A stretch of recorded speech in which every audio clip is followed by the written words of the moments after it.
अगर आप भी आधार की परीक्षा की तैयारी कर रहे हैं लेकिन यूआईडीआई की तरफ से जो पीडीएफ दिया गया है उसे पढ़ने में मुश्किल लग रहा है, तो अब पढ़ने की नहीं बल्कि सुनकर और देखकर समझने की बारी है, क्योंकि होप एजुकेशंस लेकर आया है यूआईडीआई की ऑफिशियल गाइड, अब एक आसान, साफ और क्लियर ऑडियो वीडियो फॉर्मेट में। हेलो दोस्तों, स्वागत है आपका आपके अपने इस यूट्यूब चैनल होप एजुकेशंस में, जहां हम आपको आधार परीक्षा की पूरी तैयारी करवाते हैं सरकारी नियमों के अनुसार, एकदम सरल भाषा और व्यवहारिक तरीके से। इस वीडियो में हमने यूआईडीआई द्वारा जो जारी ऑफिशियल पीडीएफ जो है, जिसके आपको तैयारी करवाना होता है आधार के लिए, उसका ऑडियो और वीडियो में इसको कन्वर्ट कर दिया है पॉडकास्ट की शक्ल में, ताकि आप किसी भी समय मोबाइल, लैपटॉप या हेडफोन में सुनते सुनते ही परीक्षा की तैयारी कर सके। ये वीडियो खास है उन सभी के लिए जो बनना चाहते हैं आधार ऑपरेटर, सुपरवाइज़र या आधार केंद्र संचालक। अब शुरू करते हैं आधार की मूलभूत बातें, नियम, प्रक्रिया और तकनीकी जानकारी, ठीक वैसे ही जैसे यूआईडीआई के पीडीएफ दस्तावेज में दी गई है, लेकिन अब आपकी भाषा में अवेलेबल है आपकी सुविधा में। तो आइए वीडियो को चैप्टर वाइज शुरू करते हैं। नमस्कार, आज हमारे पास है भारतीय विशिष्ट पहचान प्राधिकरण मतलब यूआईडीएआई के कुछ दस्तावेज। हाँ। तो चलिए इन्हीं दस्तावेजों के जरिए आधार सिस्टम को थोड़ा करीब से समझने की कोशिश करते हैं। ये कैसे शुरू हुआ, इसका असल मकसद क्या है और इसमें खास बातें क्या हैं। बिल्कुल, और ये देखना काफी दिलचस्प है कि भारत के निवासियों को एक यूनिक पहचान देने के इरादे से बनी ये पूरी प्रणाली आखिर काम कैसे करती है। इन दस्तावेजों में इसके लीगल बेसिस और स्ट्रक्चर पर अच्छी खासी जानकारी है। तो देखते हैं, शुरुआत करते हैं यूआईडीआई से। दस्तावेज बताते हैं कि ये इलेक्ट्रॉनिकी और सूचना प्रौद्योगिकी मंत्रालय यानी माइटी के तहत एक सांविधिक प्राधिकरण है।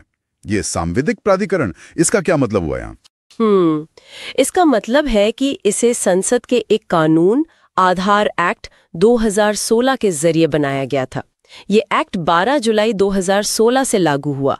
इस कानून से ही इसे कानूनी शक्ति और साफ जिम्मेदारियां मिलती हैं। अच्छा।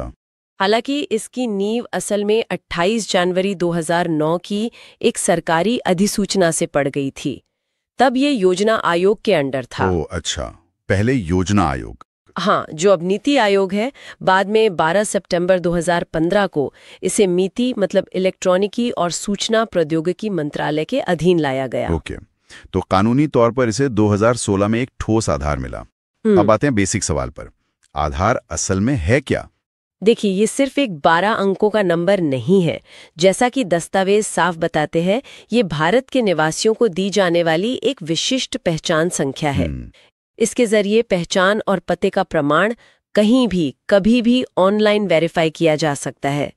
ये व्यक्ति की डेमोग्राफिक जानकारी जैसे नाम, जन्म तिथि, लिंग, पता और बायोमेट्रिक जानकारी पर आधारित है। हाँ, बायोमेट्रिक यानी फोटो, 10 उंगलियों के निशान और दोनों आंखों के आइरिस स्कैन। बिल्कुल। यहाँ ये निवासी शब्द पर जोर देना इंटरेस्टिंग है। कोई भी व्यक्ति जो अप्लाई करने की तारीख से ठीक पहले के 12 महीनों में कम से कम 182 दिन भारत में रहा हो, नागरिक होना जरूरी नहीं। बिल्कुल सही पकड़ा, और ये अंतर समझना बहुत जरूरी है। दस्तावेज साफ कहते हैं कि आधार नागरिकता का प्रमाण नहीं है। अच्छा। इसका पहला मकसद है भारत में रहने वाले लोगों को सेवाओं तक पहुंच देना, न कि उनकी नागरिकता साबित करना। और ये भी साफ है कि ये किसी की जाति, धर्म, आय, स्वास्थ्य जैसी सेंसिटिव प्रोफाइलिंग जानकारी जमा नहीं करता। हाँ, बिल्कुल। साथ ही एक व्यक्ति को एक से ज्यादा आधार नंबर नहीं मिल सकता, हर निवासी के लिए सिर्फ एक। सही कहा, और यही सोच यूआईडीआई के विजन यानी दृष्टिकोण में भी दिखती है। भारत के निवासियों को एक विशिष्ट पहचान और एक डिजिटल मंच देकर सशक्त बनाना, जिससे वो कहीं भी कभी भी अपनी पहचान साबित कर सके। और उनका मिशन क्या है? वो करना क्या चाहते हैं असल में? मिशन थोड़ा और डिटेल्ड है।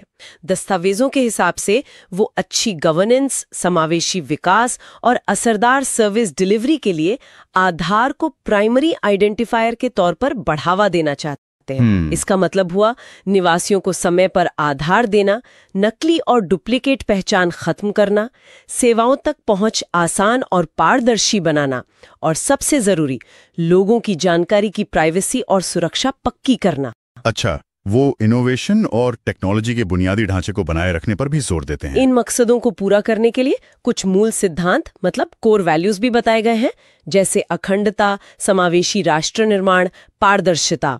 बिल्कुल। और इस बड़े मिशन को हकीकत बनाने के लिए मतलब लोगों तक आधार आसानी से पहुंचाने के लिए एक पूरा सिस्टम बनाया गया है। हाँ, वो एनरोलमेंट प्रक्रिया वो कैसे काम करती है, थोड़ा संक्षेप में बताएं। हाँ, तो ये एक पूरा नेटवर्क है, एक इकोसिस्टम कह सकते हैं। इसमें कई अलग अलग हिस्सेदार मिलकर काम करते हैं। सबसे ऊपर UIDAI अथॉरिटी है, फिर रजिस्ट्रार्स हैं जैसे राज्य सरकारें, बैंक वगैरह, जो एनरोलमेंट करने वाली एजेंसियों को अपॉइंट करते हैं। ओके। और आखिर में ये एनरोलमेंट एजेंसियां हैं जो जमीनी स्तर पर मतलब सेंटर्स पर एनरोलमेंट का काम करती हैं। तो आम लोगों को इन सेंटर्स पे जाना होता है? बिल्कुल, निवासियों को इन सेंटर्स पर जाकर अपनी डेमोग्राफिक और बायोमेट्रिक जानकारी देनी होती है। फिर इस जानकारी का वेरिफिकेशन होता है और सब कुछ सही पाए जाने पर ही उनकी बायोमेट्रिक जानकारी लेकर आधार नंबर जारी किया जाता है। तो ये एजेंसियां एक तरह से फील्ड वर्क करती हैं। अच्छा, तो इन दस्तावेजों से आधार की एक तस्वीर काफी साफ हो जाती है। ये भारत में एक बुनियादी डिजिटल पहचान प्रणाली बनाने का एक बड़ा प्रयास है, जिसका मुख्य उद्देश्य निवासियों को एक विशिष्ट पहचान देना और सरकारी व दूसरी सेवाओं तक उनकी पहुंच को आसान बनाना है। हाँ, और जैसा हमने देखा, ये सिस्टम पहचान के वेरिफिकेशन के लिए बायोमेट्रिक्स और डेमोग्राफिक्स का इस्तेमाल करता है, और ये साफ करता है कि ये नागरिकता का प्रमाण नहीं है और न ही ये सेंसिटिव पर्सनल डेटा जमा करता है जिसका प्रोफाइलिंग के लिए गलत इस्तेमाल हो सके। वाकई इस प्रणाली के कई पहलू हैं, काफी जानकारी मिली। हाँ, और यहाँ सोचने के लिए एक दिलचस्प सवाल भी उठता है, जब एक ऐसी डिजिटल पहचान प्रणाली इतने बड़े पैमाने पर लागू हो जाती है जिसका लक्ष्य निवासियों को सशक्त करना है, तो भविष्य में ये सार्वजनिक और निजी सेवाओं के वितरण और पहुंच को और किन तरीकों से बदल सकती है या शायद बेहतर बना सकती है, इस पर सोचने के लिए बहुत कुछ है। नमस्कार। आज हम आधार पंजीकरण के पीछे का जो पूरा सिस्टम है उससे थोड़ा गहराई से समझने की कोशिश करेंगे। हाँ। हमारे पास UIDAI के कुछ दस्तावेज हैं। ये रजिस्ट्रार, पंजीकरण एजेंसी और जो लोग इसमें शामिल हैं उनकी भूमिकाओं के बारे में बताते हैं। जी। तो चलिए देखते हैं कि ये पूरा ढांचा काम कैसे करता है। हाँ, ये समझना जरूरी है क्योंकि ये एक, आप कह सकती हैं, मल्टी लेयर्ड सिस्टम है। सबसे ऊपर तो UIDAI है और फिर उसके नीचे आते हैं रजिस्ट्रार। और दिलचस्प बात यह है कि रजिस्ट्रार कोई भी नहीं बन सकता। अच्छा जी हाँ, मैंने भी देखा। स्रोतों के मुताबिक रजिस्ट्रार ज्यादातर कौन होते हैं? जैसे राज्य सरकारें या केंद्र सरकारें, उनके मंत्रालय, सही, सरकारी कंपनियां, बैंक या फिर डाक विभाग, ऐसी ही संस्थाएं होती हैं। बिल्कुल। और उनका मुख्य काम वो सीधे लोगों का नाम दर्ज करना नहीं है। नहीं, बिल्कुल नहीं, बल्कि जमीनी स्तर पर ये जो पूरी प्रक्रिया है उसे लागू करवाना, उसकी निगरानी करना और ऑडिट वगैरह देखना। हाँ। और इसके लिए वो पंजीकरण एजेंसियों को नियुक्त करते हैं। और यहीं पर देखिए, रजिस्ट्रार की जो जवाबदेही है वो बहुत अहम हो जाती है। कैसे? उन्हें ये पक्का करना होता है कि जो एजेंसियां उन्होंने चुनी हैं वो UIDAI के सारे दिशा निर्देश उनका सख्ती से पालन करें, खासकर डेटा सुरक्षा को लेकर।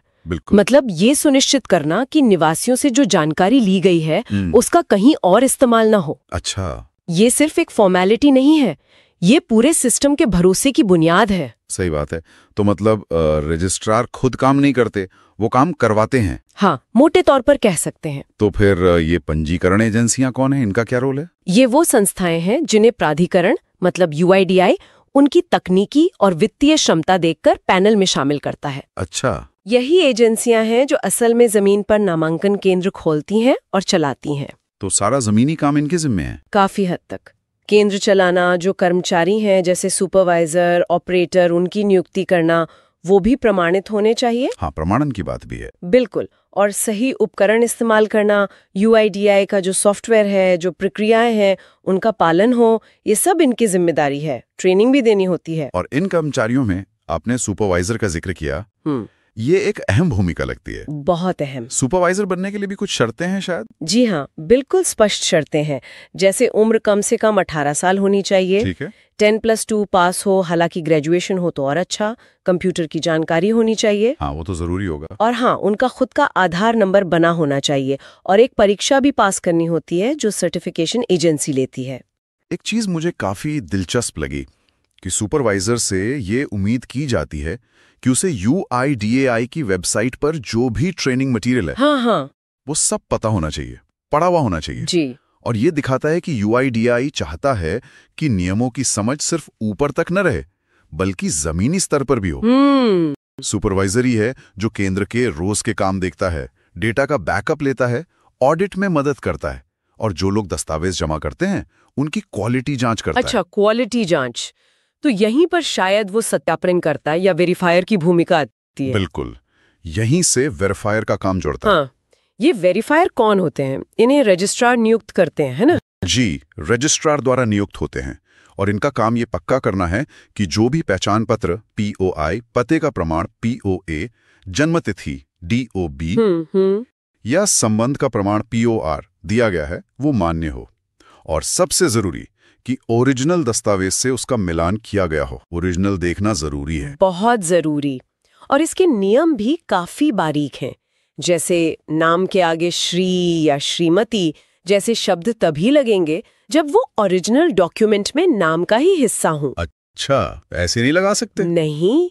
इसी तरह जन्म तिथि अगर पक्के प्रूफ से साबित हो तो उसे सत्यापित माना जाता है, और अगर प्रूफ पक्का ना हो तो उसे घोषित यानी डिक्लेयर्ड के तौर पर दर्ज करते हैं। ये छोटी छोटी चीजें दिखाती हैं कि प्रक्रिया कितनी स्टैंडर्डाइज्ड है। तो कुल मिलाकर देखें तो रजिस्ट्रार से एजेंसी, फिर सुपरवाइजर, फिर वेरीफायर, ये पूरी एक चेन है। हाँ, एक पूरी कड़ी है। और इसका मकसद यही है कि आधार बनाने का काम स्टैंडर्डाइज तरीके से हो, सुरक्षित हो और सटीक हो। बिल्कुल। कई लेवल पर चेक्स और बैलेंसेस रखे गए हैं। अगर हम इसे बड़ी तस्वीर में देखें तो सारी कवायद डेटा की शुद्धता और व्यक्ति की पहचान की विश्वसनीय पुष्टि के लिए ही है। हर कदम पर जिम्मेदारी तय की गई है। तो इसका मतलब ये हुआ कि जो आधार बनवाने की प्रक्रिया हमें कई बार बड़ी सामान्य सी लगती है, हाँ, उसके पीछे असल में एक काफी व्यवस्थित, एक जवाबदेह ढांचा काम कर रहा है। हर लेवल पर भूमिकाएं और कर्तव्य तय हैं। हाँ, इन दस्तावेजों से तो यही साफ पता चलता है। पूरी प्रक्रिया नियमों और गाइडलाइंस से बंधी हुई है और लक्ष्य है क्वालिटी और सिक्योरिटी। लेकिन यहाँ एक सोचने वाली बात उभरती है। ये पूरा सिस्टम जो है वो काफी हद तक दस्तावेजी सबूतों पर निर्भर करता है। हाँ, ये तो है। तो ऐसे में उन लोगों के लिए क्या चुनौतियां हो सकती हैं जिनके पास ये स्टैंडर्ड दस्तावेज आसानी से नहीं होते? क्या मौजूदा प्रक्रिया में उनके लिए भी कोई रास्ता है? ये एक विचारणीय प्रश्न जरूर। आज हम UIDAI मतलब आधार अथॉरिटी के कुछ दस्तावेजों पर एक नजर डाल रहे हैं। विषय है जो एजेंसीज आधार एनरोलमेंट करती हैं, उनकी और उनके कर्मचारियों की ऑनबोर्डिंग प्रक्रिया। हाँ, यानी सिस्टम में उनको शामिल कैसे किया जाता है। बिल्कुल। मतलब अगर कोई एजेंसी ये आधार वाला काम शुरू करना चाहे या अपने स्टाफ को इसमें लगाना चाहे तो उन्हें क्या क्या करना पड़ता है। आइए इसी को समझते हैं। देखिए, ये प्रक्रिया शुरू होती है अथॉरिटी, रजिस्ट्रार और एनरोलमेंट एजेंसी के बीच। इसमें कई स्टेप्स हैं, और ये सिर्फ एजेंसी का रजिस्ट्रेशन नहीं है। इसमें यह भी पक्का करना होता है कि उनके पास सही संसाधन है, जैसे सर्टिफाइड ऑपरेटर्स हों। अच्छा। हाँ, और जरूरी हार्डवेयर, सुपरविजन का इंतजाम, ये सब। तो ये जो एजेंसी ऑनबोर्डिंग है, इसकी मुझे लगता है 4 खास चरण दिख रहे हैं। जी, मोटे तौर पर 4। पहले 2 में तो एजेंसी का रजिस्ट्रेशन, उनके स्टाफ और लोकेशन की जानकारी देनी होती है। सही।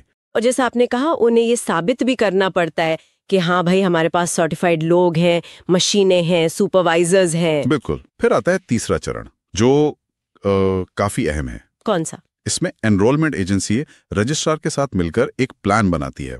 कहाँ सेंटर खुलेंगे, कितनी मशीनें लगेंगी, वो सब। अच्छा, साइट रोल आउट प्लान और मशीन डिप्लॉयमेंट प्लान। जी हाँ, और इस प्लान को फिर अथॉरिटी या नोडल ऑफिसर से अप्रूव कराना होता है। मंजूरी जरूरी, बहुत जरूरी। फिर चौथा चरण आता है। चौथा चरण, इसमें एजेंसी कंफर्म करती है कि सारे ऑपरेटर्स, सुपरवाइजर्स अपने कोड इस्तेमाल कर रहे हैं, ट्रेंड हैं और पैकेट सिंक कर रहे हैं। पैकेट सिंक मतलब डेटा सर्वर तक पहुंच रहा है। हाँ, सही सलामत। और ये सारी जानकारी फिर UIDAI पोर्टल पर अपडेट होती है। ठीक है। पर बात यही खत्म नहीं होती। दिलचस्प ये है कि स्टाफ की ऑनबोर्डिंग की भी अपनी एक क्या कहते हैं डिटेल प्रक्रिया है। अच्छा, मतलब एजेंसी के बाद स्टाफ की अलग से? जी हाँ, सबसे पहले तो स्टाफ को सर्टिफाइड होना पड़ता है। एक अधिकृत एजेंसी से बाकायदा परीक्षा पास करनी होती है। ठीक है, पहले सर्टिफिकेशन, उसके बाद? सर्टिफिकेशन के बाद स्टाफ एक ऑनबोर्डिंग फॉर्म भरता है और अपने डॉक्यूमेंट्स वेरिफिकेशन के लिए अपनी एजेंसी को देता है। Document verification. हाँ, और फिर आता है बायोमेट्रिक्स का स्टेप। बायोमेट्रिक्स स्टाफ के? जी, ऑनबोर्डिंग के वक्त स्टाफ के फिंगरप्रिंट्स और आइरिस स्कैन लिए जाते हैं और उन्हें एनरोलमेंट क्लाइंट डेटाबेस में सेव किया जाता है। इसके लिए इंटरनेट चाहिए होता है। ओके। साथ ही एक यूजर क्रेडेंशियल फाइल, वो XML फाइल होती है, वो भी अपलोड करनी पड़ती है। और ये भी पक्का करना होता है कि ऑपरेटर ने काम शुरू करने से पहले मास्टर डेटा डाउनलोड कर लिया हो। बिल्कुल, लेटेस्ट जानकारी। और फिर वेरिफिकेशन होता है कि ऑनबोर्डिंग सफल हुई या नहीं, बायोमेट्रिक और डेमोग्राफिक डिटेल्स मैच करके। बायोमेट्रिक्स का आपने जिक्र किया, इसका और भी रोल है क्या? हाँ, बहुत महत्वपूर्ण रोल है। एक बार बायोमेट्रिक्स कैप्चर हो गए तो उन्हें ऑथेंटिकेशन के लिए CIDR भेजा जाता है। CIDR यानी सेंट्रल डेटा रिपोजिटरी? जी, सेंट्रल आइडेंटिटीज डेटा रिपोजिटरी। वहां वेरीफाई होता है कि ये कर्मचारी वही है या नहीं और अधिकृत है या नहीं। अच्छा, तो ये फ्रॉड रोकने के लिए है? बिल्कुल। और सिर्फ ऑनबोर्डिंग में नहीं, रोज लॉगिन करने के लिए भी स्टाफ को अपना फिंगरप्रिंट या आइरिस देना होता है। हर बार लॉगिन पर? हर बार। और बायोमेट्रिक की क्वालिटी भी जांची जाती है। अगर क्वालिटी ठीक नहीं तो लॉगिन नहीं होगा। बाप रे, काफी सख्त इंतजाम है। अच्छा, इसी से जुड़ा एक और पॉइंट दिखा मुझे, दस्तावेज में GPS की जरूरत। हाँ, GPS लिखा है कि एनरोलमेंट डिवाइस हर समय GPS से कनेक्टेड होना चाहिए। क्यों? लोकेशन ट्रैकिंग के लिए है। एजेंसी को यह पक्का करना होता है कि स्टाफ निर्धारित एनरोलमेंट सेंटर के अंदर ही लॉगिन करे। अच्छा, लोकेशन बाउंड। जी, और हर एनरोलमेंट पैकेट के साथ GPS कोऑर्डिनेट्स भी कैप्चर होते हैं। तो अगर GPS बंद हो या लोकेशन मान लीजिए मैच ना करे तो मुश्किल हो सकती है। अगर GPS डिसेबल्ड है या लोकेशन गलत है तो ऑपरेटर को ब्लैकलिस्ट किया जा सकता है। ब्लैकलिस्ट मतलब वो काम नहीं कर पाएगा फिर? हाँ, और कुछ मामलों में कानूनी कार्रवाई भी हो सकती है। ये दिखाता है कि लोकेशन की पाबंदी कितनी सीरियस है। तो अगर हम इसको समेटें तो ये एक मल्टी स्टेप, काफी स्ट्रक्चर्ड प्रक्रिया है। बहुत ज्यादा। इसमें एजेंसी का सेटअप है, स्टाफ का सर्टिफिकेशन है, फिर बायोमेट्रिक वेरिफिकेशन बहुत कड़ा है और GPS ट्रैकिंग से निगरानी भी। बिल्कुल। पूरी प्रक्रिया में वेरिफिकेशन, सिक्योरिटी और कंप्लायंस पर बहुत साफ जोर है। हर स्टेप पर चेक्स एंड बैलेंसेस हैं। सही कहा। इतने बड़े स्केल के प्रोजेक्ट के लिए शायद ये जरूरी भी है। लगता तो यही है। ये सब जानने के बाद एक विचार आ रहा है मन में। भविष्य में इस तरह की कड़ी ट्रैकिंग और वेरिफिकेशन को रखते हुए भी क्या इस पूरी प्रक्रिया को और आसान या बेहतर बनाने की कोई गुंजाइश हो सकती है? क्या इसे और स्ट्रीमलाइन किया जा सकता है बिना सुरक्षा से समझौते किए? ये सोचने वाली बात है। टेक्नोलॉजी के साथ शायद कुछ और तरीके निकले भविष्य में। हाँ, सोचने के लिए एक अच्छा बिंदु है। नमस्कार, आज हम UIDAI यानी भारतीय विशिष्ट पहचान प्राधिकरण के दस्तावेजों को जरा गहराई से देख रहे हैं। जी। समझने की कोशिश करेंगे कि आधार कार्ड बनवाने की या उसमें कुछ जानकारी बदलने की पूरी प्रक्रिया आखिर है क्या। बिल्कुल, और कोशिश रहेगी कि इसे आसान शब्दों में समझा जाए। हाँ, हमारा आधार आज UIDAI के अपने दिशा निर्देश ही हैं। उन्हीं से बात करेंगे। सही है, आधार बनवाने और अपडेट करने के जो आधिकारिक तरीके हैं उन पर। तो चलिए शुरू करते हैं। सबसे पहले ये आधार बनवा कौन सकता है? मतलब कोई भी या कोई शर्त है? हाँ, देखिए, एक मुख्य शर्त है कोई भी व्यक्ति जो भारत का निवासी है। निवासी, ठीक है। हाँ, और महत्वपूर्ण ये है कि आवेदन करने की तारीख से ठीक पहले के 12 महीनों में वो कम से कम 182 दिन भारत में रहा हो। अच्छा, 182 दिन। हाँ, ये एक तरह से निवासी होने का पैमाना हुआ। जी बिल्कुल। ठीक है। और जब बनवाने जाते हैं तो क्या क्या कागजात मतलब दस्तावेज लेकर जाने होते हैं? देखिए, 2 दस्तावेज तो सबसे जरूरी हैं। एक पहचान का सबूत जिसे प्रूफ ऑफ आइडेंटिटी या पोआई कहते हैं। पोआई, हाँ। और दूसरा है पते का प्रमाण यानी proof of address, POA। POI और POA ये तो जरूरी है।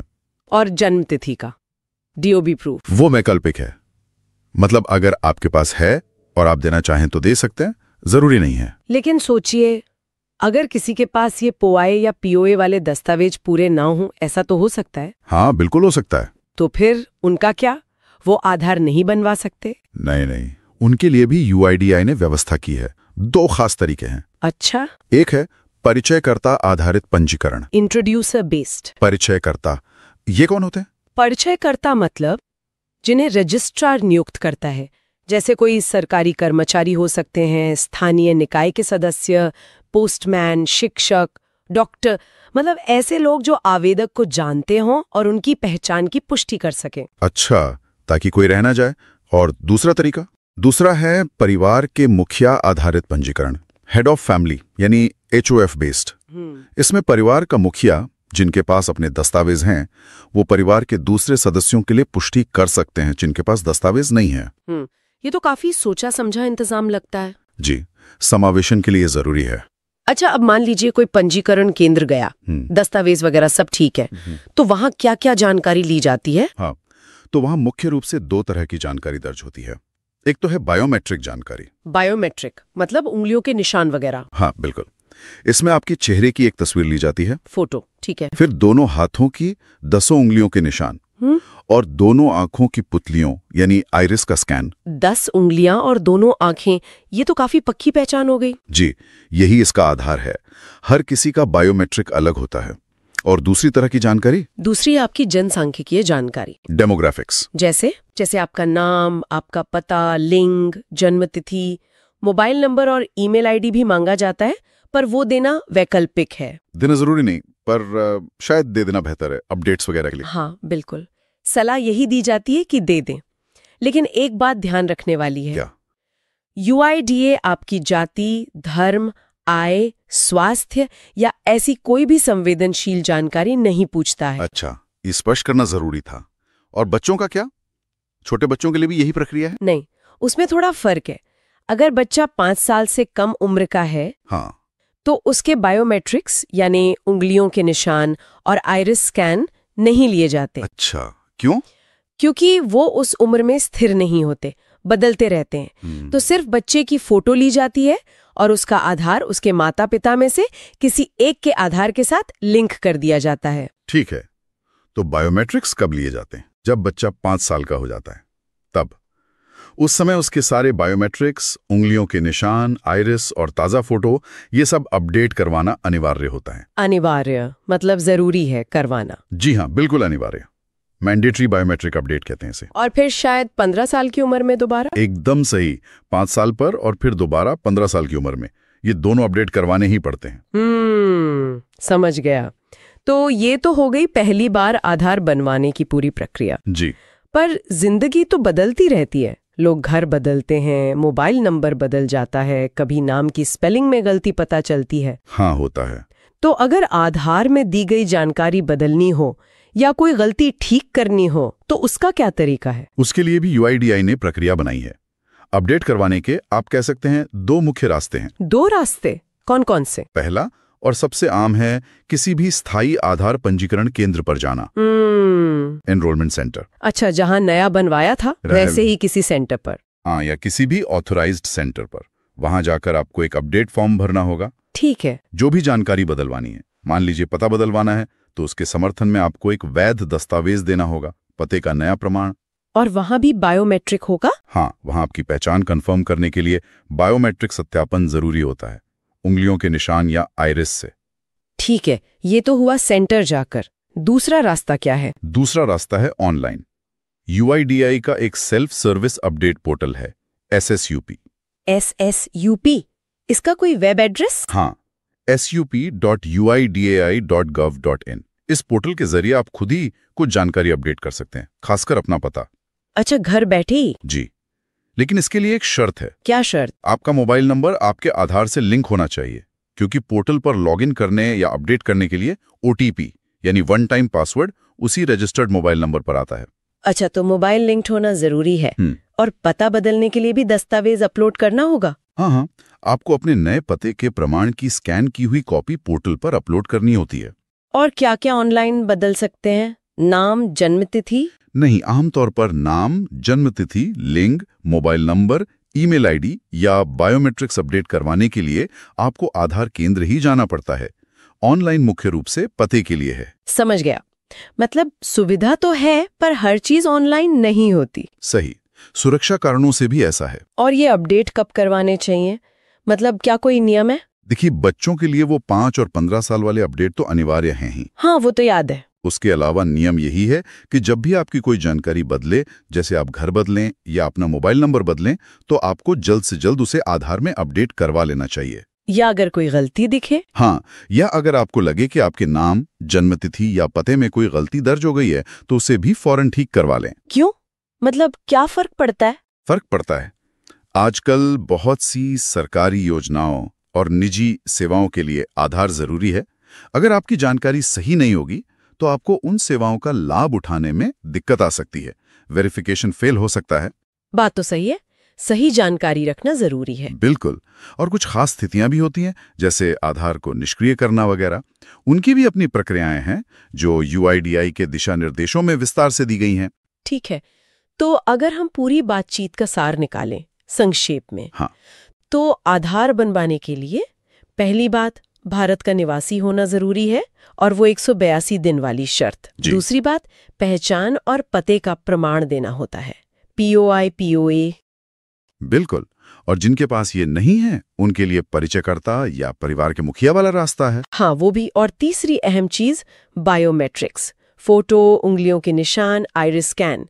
बच्चों के लिए अलग नियम है, 5 और 15 साल पर अनिवार्य अपडेट। सही। और चौथी बात, जो उतनी ही जरूरी है, वो ये है कि अपनी जानकारी को हमेशा सही और अपडेट रखना। जिसके लिए या तो आधार केंद्र जा सकते हैं या फिर ऑनलाइन SSUP पोर्टल का इस्तेमाल कर सकते हैं, खासकर पता बदलने के लिए। और अगर किसी को कोई सवाल हो, कोई दिक्कत आए तो UIDAI का टोल फ्री हेल्पलाइन नंबर है 1947, या फिर help@uidai.gov.in पर ईमेल करके भी मदद ली जा सकती है। 1947, ये नंबर याद रखना आसान है। जी। तो ये थी आधार बनवाने और उसे अपडेट रखने की पूरी प्रक्रिया की एक झलक, सीधे UIDAI के दस्तावेजों के आधार पर। हाँ, प्रक्रिया काफी विस्तृत है, लेकिन इसका मकसद यही है कि हर नागरिक की पहचान सुरक्षित और सटीक रहे। बिल्कुल। और ये सोचना भी दिलचस्प है कि ये एक पहचान प्रणाली हमारे जीवन के कितने पहलुओं से जुड़ गई है। हाँ, और भविष्य में इसकी उपयोग, डेटा की सुरक्षा, निजता, इन सब पर भी लगातार विचार होता रहेगा। ये एक अहम मुद्दा है। स्वागत है। आज हम भारतीय विशिष्ट पहचान प्राधिकरण यानी UIDAI के कुछ दस्तावेजों को जरा करीब से देख रहे हैं। ये जो दस्तावेज हैं, ये आधार बनवाने या अपडेट करवाने की जो पूरी प्रक्रिया है, उसे समझने में काफी मदद करते हैं। इनमें प्रक्रिया के स्टेप्स, ऑपरेटर का क्या रोल है, और हाँ, बायोमेट्रिक डेटा कैसे लेना है, इस पर काफी डिटेल में बात की गई है। तो चलिए इसमें गोता लगाते हैं और देखते हैं कि मुख्य बातें क्या हैं। तो सबसे पहले ऑपरेटर और निवासी की जो समीक्षा होती है, उसकी बात करते हैं। दस्तावेज कहते हैं कि ऑपरेटर को ये पक्का करना है कि निवासी से सारी जरूरी जानकारी, जैसे नाम, लिंग, उम्र या जन्मतिथि, पता, ये सब सही सही पूछा गया है। हाँ, बिल्कुल। और माता पिता या पति या अभिभावक का नाम भी। अच्छा, हाँ, वो भी। और मोबाइल नंबर तो अनिवार्य है ना? जी, मोबाइल नंबर अनिवार्य है। ईमेल आईडी वैकल्पिक है, मतलब दे भी सकते हैं ही भी। और एक और जरूरी बात, ये देखना होता है कि जिन फील्ड्स में जानकारी भरनी है, वहां NA या ND जैसा कुछ ना लिखा हो। मतलब जहां जानकारी चाहिए, वहां वो होनी ही चाहिए। सही। मतलब कोई भी जरूरी फील्ड खाली या गलत तरीके से भरा ना हो। बिल्कुल।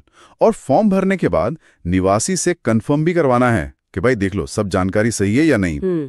और एक खास बात, स्थानीय भाषा में जो अनुवाद होता है, उसे फाइनल करने से पहले चेक करना बहुत जरूरी है। अच्छा, ताकि कोई समझने में गलती ना रह जाए। हाँ, बिल्कुल।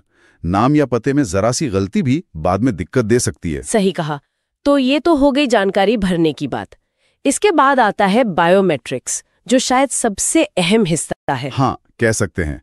बायोमेट्रिक्स में सटीकता बहुत मायने रखती है, खासकर फिंगरप्रिंट लेते समय। उसके लिए तो शायद काफी नियम भी हैं। जैसे मैंने पढ़ा कि सीधी रोशनी नहीं होनी चाहिए डिवाइस पर, उंगलियां एकदम साफ और सूखी होनी चाहिए। और स्कैनर पर ठीक से रखी जानी चाहिए, है ना? हाँ, सही पोजीशन में। अगर उंगलियां कटी फटी हैं या बहुत घिसी हुई हैं या फिर स्कैनर पर ठीक से दबाव नहीं डाला गया, तो फिर क्वालिटी खराब हो सकती है। हाँ, तो फिंगरप्रिंट की क्वालिटी खराब हो सकती है और ये बाद में पहचान के लिए दिक्कत पैदा कर सकता है। ये तो वाकई बहुत बारीकी से ध्यान रखने वाली बातें हैं। ये नियम दिखाते हैं कि ये डेटा कितना सेंसिटिव है। और चेहरे की तस्वीरों के लिए भी ऐसे ही कड़े नियम हैं। जैसे मैंने पढ़ा कि कम रोशनी या अजीब हाव भाव नहीं होना चाहिए। हाँ, चेहरे की तस्वीरों के लिए भी साफ निर्देश हैं, जैसे रोशनी पर्याप्त होनी चाहिए, चेहरा सीधा कैमरे की तरफ हो, बैकग्राउंड साफ हो, और हाँ, चेहरे पर रंगत भी ठीक दिखनी चाहिए। एक दिलचस्प बात है, कम आत्मविश्वास वाला चेहरा, जैसे मुंह खुला होना या कोई अजीब एक्सप्रेशन। कम आत्मविश्वास वाला चेहरा, इसका क्या मतलब हुआ? देखिए, इसका मकसद शायद यही है कि तस्वीर पहचान के लिए बिल्कुल साफ और न्यूट्रल हो, लेकिन हाँ, इससे ऑपरेटर पर थोड़ा सब्जेक्टिव जजमेंट का दबाव आ सकता है कि कौन सा एक्सप्रेशन अजीब है। समझ सकते हो। खैर, बायोमेट्रिक्स के बाद अगला कदम क्या होता है? दस्तावेज सत्यापन? जी, डॉक्यूमेंट वेरिफिकेशन। खासकर अगर कोई दस्तावेज के आधार पर आधार बनवा रहा है, तो जो पते का प्रमाण यानी पीओए दिया है, उसे जांचना बहुत जरूरी है। और पता भी पूरा लिखना होता है, पिन कोड वगैरह के साथ। हाँ, पिन कोड और कोई पहचान चिन्ह हो तो वो भी, पूरा पता दर्ज करना होता है। और यहाँ ये ध्यान रखना है कि सिर्फ यूआईडीआई की जो स्वीकृत पीओए लिस्ट है, उसी में से कोई दस्तावेज होना चाहिए। अच्छा, अगर कोई लिस्ट के बाहर का दस्तावेज लाए तो उसे स्वीकार नहीं किया जा सकता, जब तक कि वो कोई स्वीकृत पीओए ना दे। ये दरअसल मानकीकरण और धोखाधड़ी रोकने के लिए है। ठीक है। और एक खास नियम 5 साल से कम उम्र के बच्चों के लिए है। उनके नामांकन के लिए माता पिता या अभिभावक की बायोमेट्रिक पुष्टि जरूरी है। अच्छा, ऐसा क्यों? क्योंकि छोटे बच्चों के बायोमेट्रिक्स जैसे फिंगरप्रिंट या आइरिस वो समय के साथ बदलते हैं, तो उनके आधार को किसी वयस्क के स्थायी बायोमेट्रिक से जोड़ा जाता है। ये तो काफी सोच समझकर बनाया गया सिस्टम लगता है। अच्छा, ये तो हुई प्रक्रिया की बातें। कुछ तकनीकी पहलू भी हैं शायद, जैसे जीपीएस सिंक करना। हाँ, तकनीकी पहलू भी हैं। जीपीएस सिंक का मतलब है कि ऑपरेटर को अपनी एनरोलमेंट मशीन की लोकेशन सिस्टम के साथ सिंक करनी होती है। मतलब कंफर्म करना होता है कि वो कहाँ से एनरोलमेंट कर रहे हैं। जी बिल्कुल, ये एक तरह से ऑडिट ट्रेल के लिए जरूरी है, ताकि पता रहे कि हर एनरोलमेंट या अपडेट कहाँ हुआ। ऑपरेटर को सॉफ्टवेयर में पहली बार लॉगिन करने पर सिंक करना होता है, और अगर 10 दिन तक लॉगिन ना करें तो फिर से सिंक करना पड़ता है। अच्छा, और दिन खत्म होने पर भी कुछ प्रक्रियाएं होती हैं।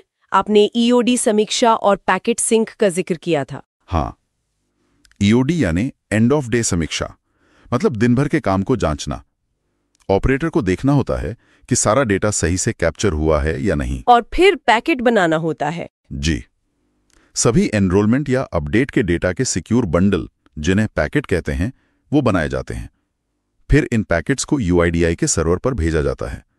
इसे कहते हैं पैकेट सिंक करना। और जब सर्वर से कंफर्मेशन आ जाता है? हाँ, जब पुष्टि हो जाती है कि डेटा सफलतापूर्वक पहुंच गया है, तभी ऑपरेटर निवासी को रसीद प्रिंट करके देता है। ये पूरी प्रक्रिया डेटा सुरक्षा सुनिश्चित करती है। तो इन सभी प्रक्रियाओं और नियमों को अगर हम देखें तो एक बात साफ है, यूआईडीआई डेटा की सटीकता और सुरक्षा को बहुत गंभीरता से लेता है, और साथ ही कोशिश ये भी है कि नागरिकों के लिए यह प्रक्रिया सुलभ भी रहे। मतलब एक संतुलन बनाने का प्रयास है। हाँ, ये नियम थोड़े कड़े लग सकते हैं, पर शायद आधार सिस्टम की जो विश्वसनीयता है उसे बनाए रखने के लिए ये जरूरी भी है। बिल्कुल, वाकई ये सोचने वाली बात है कि इतनी बारीकी से बनाई गई प्रक्रियाएं कैसे 1 अरब से ज्यादा लोगों की पहचान को सुरक्षित रखने में मदद करती हैं। अगली बार तक इन गहराइयों पर विचार करते रहिए। आधार बनवाते वक्त बायोमेट्रिक्स बहुत जरूरी हैं, मतलब उंगलियों के निशान, आंखों का स्कैन, ये सब। हाँ जी, ये तो पहचान का मुख्य आधार है। लेकिन कभी सोचा है अगर किसी के लिए ये देना मुमकिन ही ना हो? हाँ, ये स्थिति आ सकती है, जैसे किसी की उंगलियां ना हो या आंखों में कोई ऐसी दिक्कत हो। बिल्कुल, तो तब क्या होता है?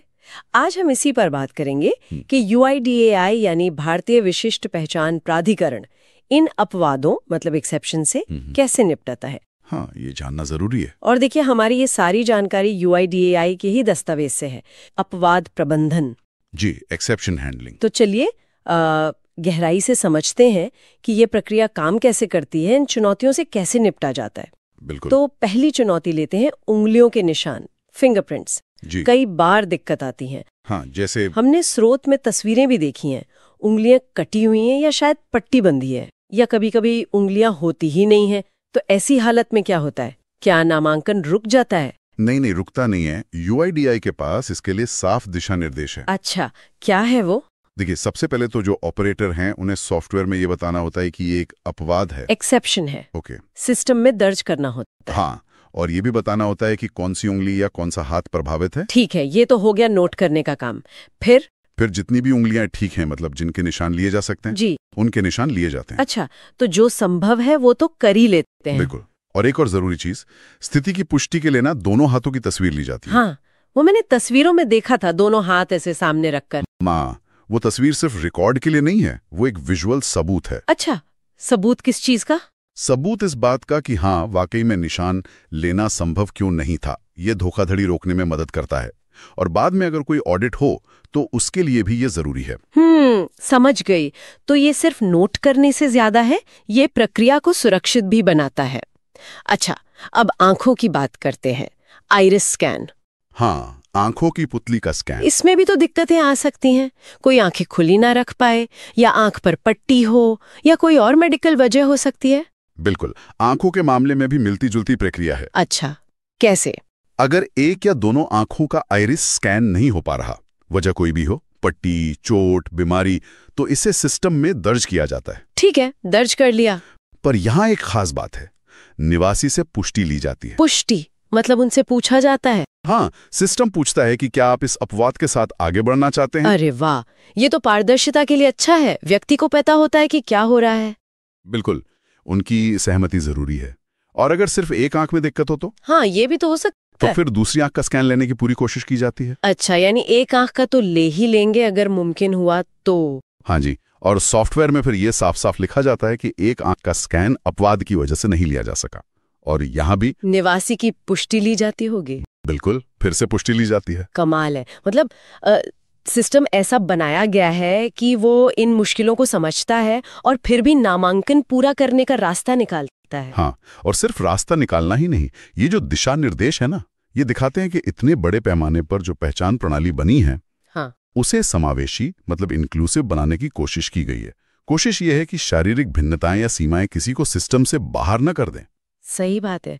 मतलब डेटा की क्वालिटी भी बनी रहे और लोग सिस्टम से जुड़ भी पाएं। बिल्कुल, डेटा की अखंडता और समावेशन दोनों जरूरी हैं। ये वाकई दिलचस्प है कि कैसे तकनीक को मानवीय जरूरतों के हिसाब से ढाला जा रहा है। ये संतुलन बनाना आसान नहीं होता होगा। नहीं, बिल्कुल नहीं। ये तकनीक और मानवीय जरूरतें, इनके बीच संतुलन साधने की लगातार कोशिश है। सिस्टम मजबूत भी हो और मानवीय भी। तो आज हमने यूआईडीएआई की अपवाद प्रबंधन यानी एक्सेप्शन हैंडलिंग प्रक्रिया को समझा। हाँ, कि कैसे बायोमेट्रिक डेटा अगर नहीं भी दे पा रहे हैं तब भी नामांकन हो सकता है। बिल्कुल, ये जानना अहम था। और ये हमें सोचने पर भी मजबूर करता है कि तकनीक कैसे लगातार विकसित हो रही है। सही कहा। श्रोताओं के लिए एक सवाल छोड़ जाते हैं, भविष्य में बायोमेट्रिक तकनीक और कैसे बेहतर हो सकती है? क्या ऐसी टेक्नोलॉजी आ सकती है जो आज की इन चुनौतियों को और भी आसानी से या शायद पूरी तरह हल कर सके? जरूर सोचिएगा इस पर। नमस्कार। आज हम भारतीय विशिष्ट पहचान प्राधिकरण यानी यूआईडीएआई के एक काफी अहम दस्तावेज पर बात करने वाले हैं।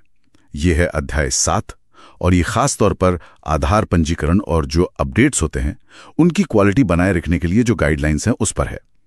हमारा मकसद आप जानते हैं, इन ऑफिशियल स्रोतों से सबसे जरूरी बातें निकालना है और ये समझना कि आधार जैसा इतना बड़ा, इतना विशाल डेटाबेस है, उसकी शुद्धता, उसकी एक्यूरेसी बनाए रखने के लिए ऑपरेटर्स और सुपरवाइजर्स को किन बारीकियों पर ध्यान देना होता है। तो चलिए शुरू करते हैं। सबसे पहले ये समझना शायद जरूरी है कि ये गाइडलाइंस इतनी अहम क्यों हैं। मतलब करोड़ों लोगों का डेटा है इसमें, जरा सी भी चूक वो काफी बड़ी गड़बड़ी कर सकती है ना। हाँ, बिल्कुल सही कहा। इसका सीधा मकसद यही है कि जो भी जानकारी सिस्टम में जा रही है वो बिल्कुल सटीक हो, साफ सुथरी हो। और ये दस्तावेज इसी बात पर जोर देता है कि ऑपरेटर्स को यूआईडीएआई के जो स्टैंडर्ड्स हैं उनका सख्ती से, मतलब बहुत सख्ती से पालन करना ही होगा। अच्छा। इसमें कई खास जांच बिंदु हैं, जैसे नाम को ही ले लीजिए। हाँ। नाम में क्या, जो भी प्रूफ दिया गया है, मतलब प्रूफ ऑफ आइडेंटिटी, दस्तावेज, नाम उससे अक्षरशः मिलना चाहिए, एक एक अक्षर। और किसी भी तरह की असंसदीय भाषा, मतलब कोई गलत शब्द या छोटा नाम, एब्रिविएशन, उसका इस्तेमाल नहीं करना है। और हाँ, एक और चीज, श्रीमान, श्रीमती, डॉक्टर जैसे जो टाइटल हैं वो भी नाम के साथ नहीं जोड़ने हैं। ओ, ये टाइटल्स न जोड़ने वाली बात, ये इंटरेस्टिंग है। इसका कोई खास कारण है डेटाबेस के लिहाज से? हाँ बिल्कुल, इसका मुख्य कारण है मानीकरण, मतलब स्टैंडर्डाइजेशन। हाँ। आप सोचिए, भारत में नामों और टाइटल्स में कितनी विविधता है। हाँ। अगर ये सब शामिल करें तो डेटाबेस में एक ही व्यक्ति के कई रूप बन सकते हैं। फिर सर्च करना, मैच करना बहुत मुश्किल हो जाएगा। अच्छा, हाँ समझ गया। शुद्धता और एकरूपता के लिए।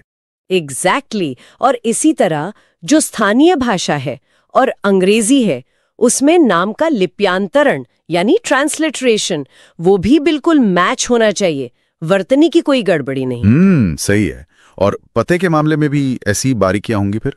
हाँ बिल्कुल, पते का वेरिफिकेशन भी प्रूफ ऑफ एड्रेस दस्तावेज से बहुत ध्यान से करना होता है। घर नंबर, गली, मोहल्ला, शहर या गांव, पिन कोड, ये सब जानकारी सही सही भरी जानी चाहिए। ठीक है।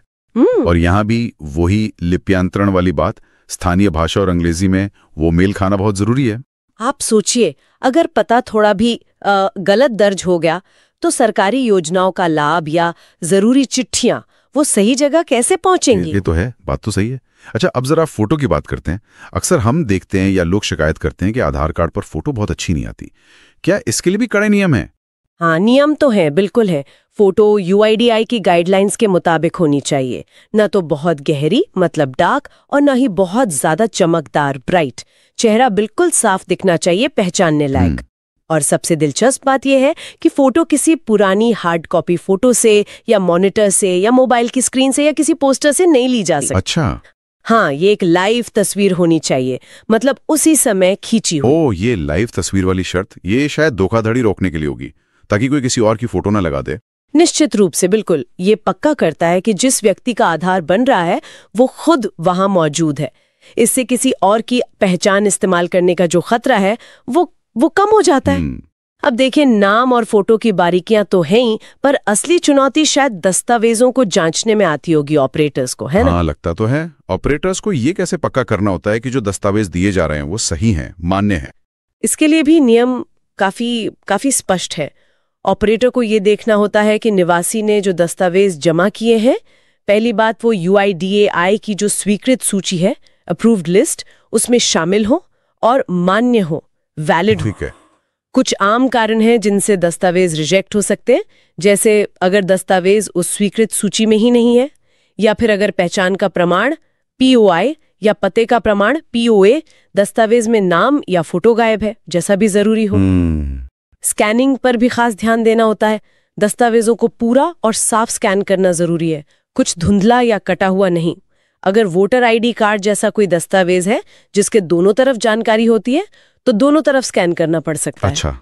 और जाहिर है, कोई भी जाली या टेम्पर किया हुआ, छेड़खानी किया हुआ दस्तावेज वो तो बिल्कुल स्वीकार नहीं किया जाएगा। ऑपरेटर से आमतौर पर क्या गलतियां हो जाती हैं इसमें, मतलब कॉमन मिस्टेक्स?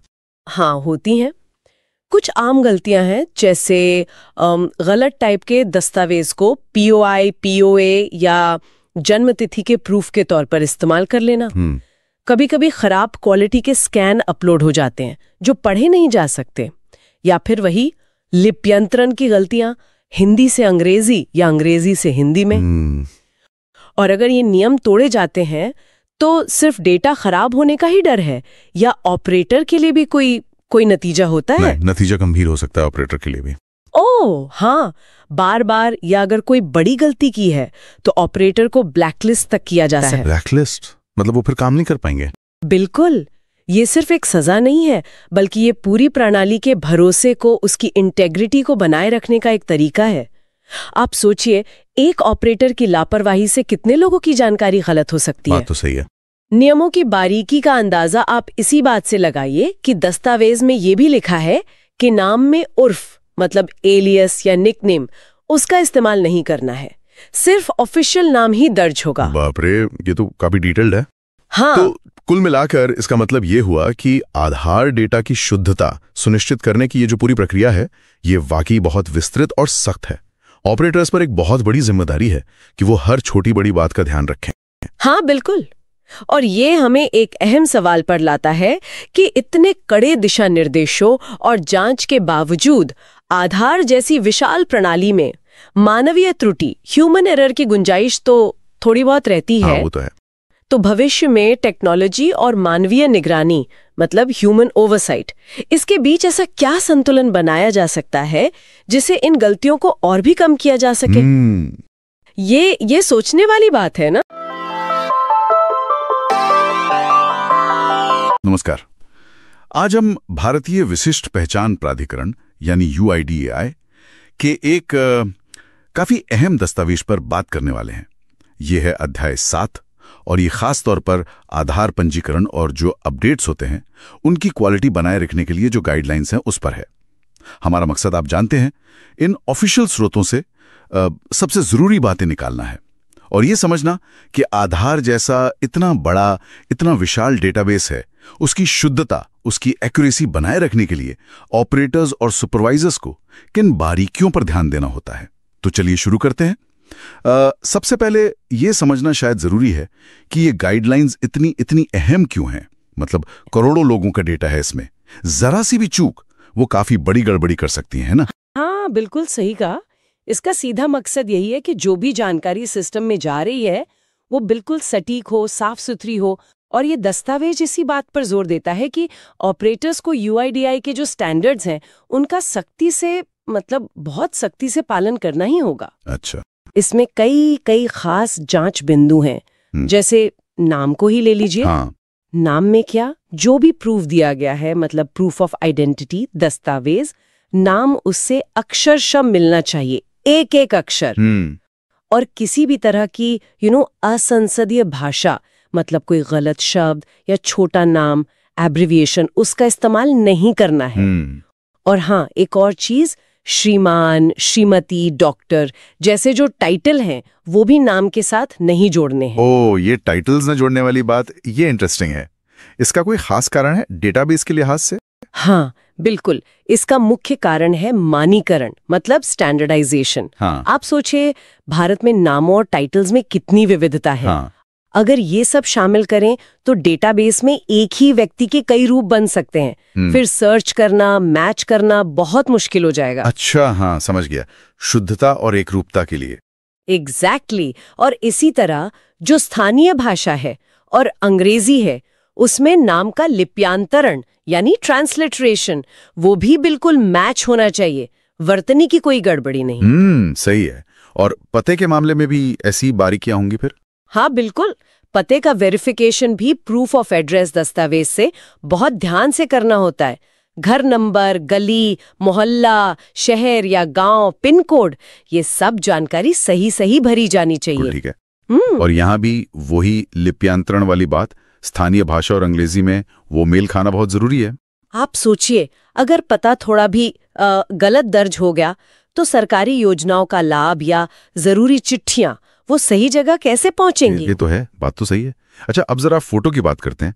अक्सर हम देखते हैं या लोग शिकायत करते हैं कि आधार कार्ड पर फोटो बहुत अच्छी नहीं आती। क्या इसके लिए भी कड़े नियम हैं? हाँ, नियम तो है, बिल्कुल है। फोटो UIDAI की गाइडलाइंस के मुताबिक होनी चाहिए। न तो बहुत गहरी, मतलब डार्क, और न ही बहुत ज्यादा चमकदार, ब्राइट। चेहरा बिल्कुल साफ दिखना चाहिए, पहचानने लायक। और सबसे दिलचस्प बात यह है कि फोटो किसी पुरानी हार्ड कॉपी फोटो से या मॉनिटर से या मोबाइल की स्क्रीन से या किसी पोस्टर से नहीं ली जा सकती। अच्छा। हाँ, ये एक लाइव तस्वीर होनी चाहिए, मतलब उसी समय खींची हो। ओह, ये लाइव तस्वीर वाली शर्त, ये शायद धोखाधड़ी रोकने के लिए होगी, ताकि कोई किसी और की फोटो ना लगा दे। निश्चित रूप से, बिल्कुल। ये पक्का करता है कि जिस व्यक्ति का आधार बन रहा है वो खुद वहां मौजूद है। इससे किसी और की पहचान इस्तेमाल करने का जो खतरा है वो कम हो जाता है। अब देखिए, नाम और फोटो की बारीकियां तो हैं ही, पर असली चुनौती शायद दस्तावेजों को जांचने में आती होगी ऑपरेटर्स को, है ना? हाँ, लगता तो है। ऑपरेटर्स को ये कैसे पक्का करना होता है कि जो दस्तावेज दिए जा रहे हैं वो सही हैं, मान्य हैं? इसके लिए भी नियम काफी स्पष्ट है। ऑपरेटर को ये देखना होता है कि निवासी ने जो दस्तावेज जमा किए हैं, पहली बात वो UIDAI की जो स्वीकृत सूची है, अप्रूव्ड लिस्ट उसमें शामिल हो और मान्य हो, वैलिड हो। ठीक है। कुछ आम कारण हैं जिनसे दस्तावेज रिजेक्ट हो सकते हैं, जैसे अगर दस्तावेज उस स्वीकृत सूची में ही नहीं है, या फिर अगर पहचान का प्रमाण POI या पते का प्रमाण POA दस्तावेज में नाम या फोटो गायब है, जैसा भी जरूरी हो। स्कैनिंग पर भी खास ध्यान देना होता है। दस्तावेजों को पूरा और साफ स्कैन करना जरूरी है, कुछ धुंधला या कटा हुआ नहीं। अगर वोटर ID कार्ड जैसा कोई दस्तावेज है जिसके दोनों तरफ जानकारी होती है, तो दोनों तरफ स्कैन करना पड़ सकता है। अच्छा। और जाहिर है कोई भी जाली या टेम्पर किया हुआ, छेड़खानी किया हुआ दस्तावेज वो तो बिल्कुल स्वीकार नहीं किया जाएगा। ऑपरेटर से आमतौर पर क्या गलतियां हो जाती हैं इसमें, मतलब कॉमन मिस्टेक्स? हाँ, होती हैं। कुछ आम गलतियां हैं, जैसे गलत टाइप के दस्तावेज को POI, POA या जन्म तिथि के प्रूफ के तौर पर इस्तेमाल कर लेना। कभी कभी खराब क्वालिटी के स्कैन अपलोड हो जाते हैं जो पढ़े नहीं जा सकते, या फिर वही लिप्यंतरण की गलतियां, हिंदी से अंग्रेजी या अंग्रेजी से हिंदी में। और अगर ये नियम तोड़े जाते हैं तो सिर्फ डेटा खराब होने का ही डर है, या ऑपरेटर के लिए भी कोई नतीजा होता है? नहीं, नतीजा गंभीर हो सकता है ऑपरेटर के लिए भी। ओह हाँ, बार बार या अगर कोई बड़ी गलती की है तो ऑपरेटर को ब्लैकलिस्ट तक किया जा सकता है। ब्लैकलिस्ट मतलब वो फिर काम नहीं कर पाएंगे? बिल्कुल, ये सिर्फ एक सजा नहीं है, बल्कि ये पूरी प्रणाली के भरोसे को, उसकी इंटेग्रिटी को बनाए रखने का एक तरीका है। आप सोचिए, एक ऑपरेटर की लापरवाही से कितने लोगों की जानकारी गलत हो सकती है। बात तो सही है। नियमों की बारीकी का अंदाजा आप इसी बात से लगाइए कि दस्तावेज में ये भी लिखा है कि नाम में उर्फ मतलब एलियस या निकनेम उसका इस्तेमाल नहीं करना है, सिर्फ ऑफिशियल नाम ही दर्ज होगा। बाप रे, ये तो काफी डिटेल्ड है। हाँ, तो कुल मिलाकर इसका मतलब ये हुआ कि आधार डेटा की शुद्धता सुनिश्चित करने की ये जो पूरी प्रक्रिया है, ये वाकई बहुत विस्तृत और सख्त है। ऑपरेटर्स पर एक बहुत बड़ी जिम्मेदारी है कि वो हर छोटी बड़ी बात का ध्यान रखें। हाँ बिल्कुल, और ये हमें एक अहम सवाल पर लाता है कि इतने कड़े दिशा निर्देशों और जांच के बावजूद आधार जैसी विशाल प्रणाली में मानवीय त्रुटि, ह्यूमन एरर की गुंजाइश तो थोड़ी बहुत रहती है। हाँ, वो तो है। तो भविष्य में टेक्नोलॉजी और मानवीय निगरानी मतलब ह्यूमन ओवरसाइट, इसके बीच ऐसा क्या संतुलन बनाया जा सकता है जिसे इन गलतियों को और भी कम किया जा सके? ये सोचने वाली बात है ना। आधार आजकल हर जगह है ना, पर कभी सोचा है कि अगर कोई इसका गलत इस्तेमाल करे या हमारी जानकारी के साथ कुछ गड़बड़ हो जाए तो? हाँ, ये सवाल बहुत जरूरी है। तो आज हम ना UIDAI के जो अपने दस्तावेज हैं उन्हीं से समझेंगे कि आधार कानून में असल में जुर्म क्या है और सजा क्या मिलती है। बिल्कुल, देखते क्या नियम है। चलिए तो फिर खोलते हैं इसे। कोशिश ये रहेगी कि इस सरकारी जानकारी से वो खास बातें निकालें जिनसे हमें ये आधार सिस्टम और इसके जो सुरक्षा इंतजाम है वो बेहतर समझ आए। हाँ, मतलब असल में क्या लिखा है कानून में। अच्छा, तो सबसे पहले वो गलतियां जो शायद कोई आम इंसान कर सकता है, जैसे मान लीजिए कोई जानबूझकर गलत जानकारी दे दे आधार बनवाते समय, या किसी और का नाम इस्तेमाल कर ले, कोई जिंदा इंसान या मरा हुआ, या कोई नकली नाम ही सही। हाँ, देखिए ये कानून की नजर में ना काफी गंभीर बात है। अच्छा, ट्रिक या डेमोग्राफिक जानकारी देता है या किसी और की पहचान बताता है तो आधार एक्ट कहता है कि उसे 3 साल तक की कैद हो सकती है या फिर 10,000 रुपए तक का जुर्माना, या कई बार दोनों भी। मतलब आप किसी भी तरह की झूठी पहचान नहीं दे सकते। ठीक है, ये तो हुई किसी और की पहचान इस्तेमाल करने की बात। हाँ। लेकिन अगर कोई आधार होल्डर जिसके पास आधार है वो खुद ही अपने जानकारी जैसे फिंगरप्रिंट है या आंख का स्कैन उसको बदलने की कोशिश करे जानबूझकर, हाँ, उसके लिए भी सजा बिल्कुल वैसी है। अच्छा, सेम। हाँ, 3 साल तक की कैद और 10,000 रुपए तक का जुर्माना। देखिए, मकसद साफ है कि कोई अपनी ही आधार जानकारी का गलत इस्तेमाल ना कर पाए। सिस्टम की जो इंटेग्रिटी है वो बनी रहनी चाहिए। सही है। अच्छा, एक और चीज जो आजकल बहुत सुनने में आती है, डेटा लीक। मान लीजिए किसी कंपनी के पास या किसी व्यक्ति के पास हमारी आधार डिटेल्स हैं, हाँ, और वो उसे किसी और को बता दें, बिल्कुल, बिना हमसे पूछे, बिना किसी अधिकार के। हाँ, ये भी एक दंडनीय अपराध है। आपकी सहमति के बिना आपकी पहचान की जानकारी अगर कोई लीक करता है या किसी और को देता है तो उस पर भी वही सजा है। वही 3 साल और 10,000। हाँ, 3 साल तक कैद और 10,000 तक जुर्माना। और सुनिए, अगर ये गलती किसी कंपनी से होती है तो जुर्माना बहुत ज्यादा हो सकता है, 1 लाख रुपए तक। ओह, 1 लाख? जी, ये दिखाता है कि आपकी पर्सनल जानकारी, आपकी प्राइवेसी कितनी महत्वपूर्ण है। ये बात तो है। अच्छा, अब आते हैं उस चीज पर जो शायद सबसे अहम है, central identity data repository, CIDR जिसे कहते हैं। बिल्कुल, ये तो आधार का कोर है। हाँ, जहाँ सारी जानकारी रखी है। अगर कोई इसके साथ छेड़छाड़ करे तो कोई हैकर या कोई अंदर का ही आदमी। देखिए, यहाँ कानून बहुत बहुत सख्त है। CIDR मतलब अरबों लोगों की पहचान का भंडार। सही। तो इसमें बिना इजाजत घुसना, मतलब अनऑथराइज्ड एक्सेस, या वहां से डेटा डाउनलोड करना, या उसमें कोई वायरस, कोई मैलवेयर डालना, भगवान ना करे, या उसे किसी भी तरह से नुकसान पहुंचाना, या किसी को ऐसा करने में मदद करना, भी ये सब बहुत बड़े अपराध हैं। तो सजा भी बड़ी होगी। हाँ, सजा भी वैसी ही है। 3 साल तक की कैद तो है ही, पर जुर्माना कम से कम 10 लाख रुपए है। कम से कम 10 लाख? जी, मिनिमम। क्योंकि इसे सिर्फ एक व्यक्ति के साथ धोखाधड़ी नहीं, बल्कि पूरे नेशनल इंफ्रास्ट्रक्चर पर हमले की तरह देखा जाता है। इसकी सुरक्षा सबसे ऊपर है। वाकई ये तो बहुत गंभीर बात है। अच्छा, एक सवाल और, जो लोग हमारा आधार बनाते हैं, वो एनरोलमेंट एजेंसियां, उनके ऑपरेटर्स, हाँ, उनके लिए भी कुछ नियम वगैरह हैं? क्योंकि वो तो सीधे हमारी जानकारी से डील करते हैं। बिल्कुल है, उन पर भी बड़ी जिम्मेदारी है। अगर ये एजेंसियां या उनके ऑपरेटर्स जो UIDAI के स्टैंडर्ड हैं उनको फॉलो नहीं करते, जैसे मान लीजिए गलत जानकारी भर दी, या फोटो ठीक नहीं ली, धुंधली सी ले ली, या प्रोसेस में कोई लापरवाही की, तो उन पर जुर्माना लग सकता है। और अगर गलती बार बार हो रही है या कोई सीरियस गलती है, तो उस ऑपरेटर को सस्पेंड या हमेशा के लिए ब्लैकलिस्ट भी किया जा सकता है। अच्छा। और अगर धोखाधड़ी का मामला है, जैसे जानबूझ के नकली डॉक्यूमेंट इस्तेमाल किए, तो फिर तो और कड़ी कार्रवाई होती है, मतलब पुलिस केस वगैरह भी हो सकता है। तो मतलब इन सारे नियमों और सजाओं को अगर हम देखें तो निचोड़ क्या निकलता है? क्या मतलब है इसका? मतलब साफ है, आधार सिस्टम को सुरक्षित और भरोसेमंद बनाए रखने के लिए ना कई लेयर्स पर नियम और दंड बनाए गए हैं। ये सिर्फ आम लोगों को गलती करने से रोकने के लिए नहीं है, बल्कि जो कंपनियां हैं, जो एजेंसियां इस काम में लगी हैं, उनको भी जवाबदेह बनाता है। कोशिश यही है कि हर लेवल पर सिस्टम सेफ रहे और लोगों की जानकारी प्राइवेट रहे। तो आज हमने UIDAI के दस्तावेजों से ये समझा कि आधार से जुड़े कौन कौन से काम अपराध माने जाते हैं और उनके लिए क्या सजा तय है, चाहे वो कोई व्यक्ति गलत जानकारी दे, या कोई कंपनी डेटा लीक करे, या फिर कोई CIDR में सेंध लगाने की कोशिश करे। हाँ, सब कवर हो गया। और इस सब पर सोचने के लिए एक बात ये भी छोड़ी जा सकती है कि ये जो कड़े नियम और सजाएं हैं, हाँ, ये एक तरफ तो हमारी निजी जानकारी की सुरक्षा करते हैं और दूसरी तरफ इतने बड़े नेशनल डेटाबेस को भी सेफ रखते हैं। तो इन दोनों के बीच सही बैलेंस कैसे बनता है? खासकर तब जब डेटा सुरक्षा का मामला सिर्फ देश के अंदर का नहीं, बल्कि आजकल तो ग्लोबल मुद्दा बन गया है।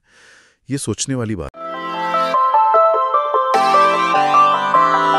नमस्कार, आज हम UIDAI के कुछ दस्तावेजों पर थोड़ी गहराई से बात कर रहे हैं। ये आधार नामांकन और उससे जुड़ी जो प्रक्रियाएं हैं उनके बारे में है। हमारा मकसद है कि इन स्रोतों से वो खास बातें निकालें जो निवासियों और नामांकन ऑपरेटरों दोनों के लिए जानना जरूरी है। बिल्कुल, मतलब इसमें ये सब आएगा कि आधार मिलता कैसे है ना, स्टेटस कैसे पता चलता है, और अगर मान लीजिए EID या आधार नंबर खो गया तो फिर क्या करें, और साथ ही ये भी समझेंगे कि जो ऑपरेटर्स हैं उनकी क्या भूमिका है, क्या गाइडलाइंस हैं, ताकि पूरी प्रक्रिया ठीक से और सुरक्षित रहे। हाँ, तो चलिए शुरू करते हैं निवासी के नजरिए से। अगर किसी को अपना आधार चाहिए तो क्या तरीके हैं? देखिए, सबसे आसान तो है कि eaadhar.uidai.gov.in जो वेबसाइट है, वहां से e-आधार डाउनलोड कर लें।